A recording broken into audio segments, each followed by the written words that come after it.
Hey guys, Ty Lord here with the pickups video. I'm gonna make this quick because it's getting hot here in the truck. Found some good movies and some games this week, thanks to uh, trade-in credit. Okay, so first off, Rasputin's this week. I found a movie I've been looking for a long time, but it's never been there. Today it popped up. I just happened to be looking for another movie that started with O, and I found Only the Strong here with Mark Dacascos. One of the best like 90s martial art movies ever. Really underrated gem of a movie. Yeah, the martial art involved in this one is that capoeira. Banana way, banana way, banana. Yeah, cool movie directed by Sheldon Lettich, who did Double Impact and worked on Bloodsport. Yeah, really cool movie. This was supposed to make Mark Dacascos a big star, but I guess it wasn't marketed properly. But man, it's up there among the best martial art movies. Kind of like an inspirational, kind of more family friendly than most martial art movies, I'd say. I think it's still, oh yeah, PG-13. It's not rated R. Um, Really cool movie. It's been a long time since I've seen this. So I haven't been able to find it anywhere. Yeah, this was supposed to put like capoeira on the map, like for movies like Steven Seagal did with Aikido, and Jeff Speakman did with Kimpo karate,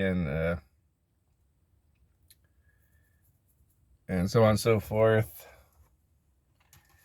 Anyway, speaking of martial art movies, I already had this one, but I bought it for a friend who's a big fan of this. Another one with Mark Dacascos, but this one stars David Bradley, who's been in some of the American Ninja movies. This is his best movie as far as I'm concerned. This is pretty much blood sport with weapons. I think I've talked about it before. Yeah, really cool underground fight martial art movie. Instead of like hand-to-hand combat, it's all fighters with weapons. There's like a barbarian looking guy, looks like Conan the Barbarian with a sword. There's samurais. There's just different types of weapon fighters in this like underground tournament. Very similar to the Bloodsport plot, but this is a really good one. Another one I got to give away because I already had it, but I couldn't pass it up for $1. Is William Friedkin's To Live and Die in L.A. Really good thriller from 1985. Willem Dafoe's sort of the bad guy in it. It has, what's his name? William Peterson's the main star. This has, towards the end of this movie, this has the best like car chase in any movie, pretty much. Directed by Friedkin, who did French Connection. So it's up there with French Connection with the car chasing. Really gritty, hard-hitting car chases. It could never happen. Now it's just like a big car chase through LA. I don't think anything like this could ever happen on a movie again. Oh, this has a director's commentary. I don't think I've ever listened to that. This one I have not seen, but Dolph Lundgren is in it, and also Gary Daniels. So I need Joe Montana. Is that the 49ers Joe Montana, or is there an actor name also with that name? Anyway, I saw one of the cast members' name is Joe Montana. Is it him? Okay, I don't know. Dolph Lundgren. I gotta start looking more into Dolph Lundgren movies. I think I would probably like. I know there there's a large library of Dolph Lundgren action movies, and I haven't not seen many of them. I'm a fan of He-Man, and of course Rocky 4. And oh, not too many people know this, but his film debut was in a James Bond movie. He played a Soviet agent with a really small part in A View to a Kill from 1985. Before we know him from Rocky. Anyway, but I gotta start. Maybe I think I would like Dolph Lundgren movies because I'm all about Don the Dragon Wilson movies, Billy Blanks, David Bradley, Mark Dacascos, all those guys. So I don't know why I haven't really delved into his library yet, but this is this is a futuristic one. A deadly bacteria threatens survival of mankind, running out of time, blah, blah, blah. Genetically unique men and women. This might be pretty good. It's got Gary Daniels, so he probably has a fight with Gary Daniels.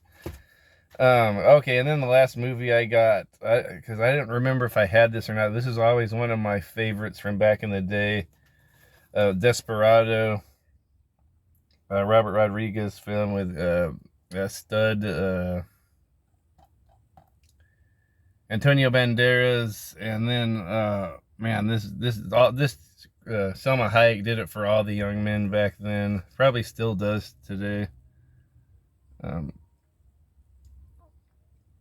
Yeah, you see, there's all kinds of little cameos, like I think Cheech is in here. I think Quentin Tarantino even has a little part. I think, he's buddies with Rodriguez. Yeah,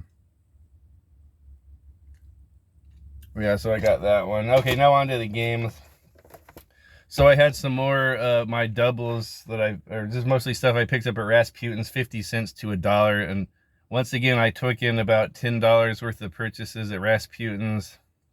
I took them into the video game shop, or the gaming shop. It has retro games, Utopia, cool places. I'm not into all this cards and Pokemon and Magic the Gathering and Warhammer, but it looks like that's a popular thing. Like, that place is popping. Like, there's all kinds of people in there, like men and women and kids, and all in there buying and selling and trading and playing all these card games. I know the owner's like, he's passionate about that. I'm not really into that, but looks like he's making a good living off of that. That place is popping. But there's video games in there too, so I took in some games and got credit to get some games that were on my wish list. First one was Bethesda's Works, Pirates of the Caribbean. I remember having this game, but I must have gotten rid of it or misplaced it. But this was probably the closest thing to Morrowind, other than, I remember it's an RPG. It's not really anything connected to the movies or whatever. I remember it was a kind of an open RPG, and it kind of reminded me of Oblivion or Morrowind. So I kind of want to go back and play this again.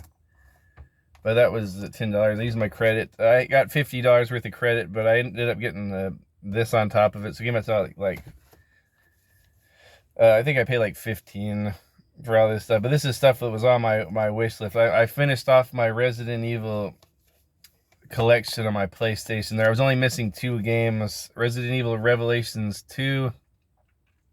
I played a few levels of this. It's really, really good. I know you can be Barry again, and Claire, and they each have a little buddy. Like, you can do co-op.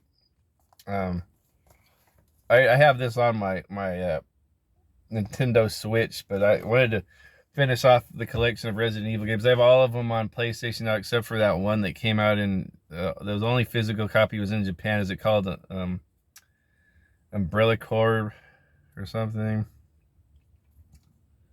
So that one, and then this one, I've really been looking forward to playing this. I still haven't even gotten to 7 yet, but Resident Evil Village. I hear all kinds of good stuff about this. Resident Evil 4 is my favorite game of all time. I hear this kind of goes back to that style. I would rather it be the tank control over the shoulder. That's my favorite game style for Resident Evil 4 and 5. Tank control and over the shoulder, you have to stop to aim, and you have to run around. I love that style. This is first-person shooter like everything else now. I don't mind first-person shooters, but I prefer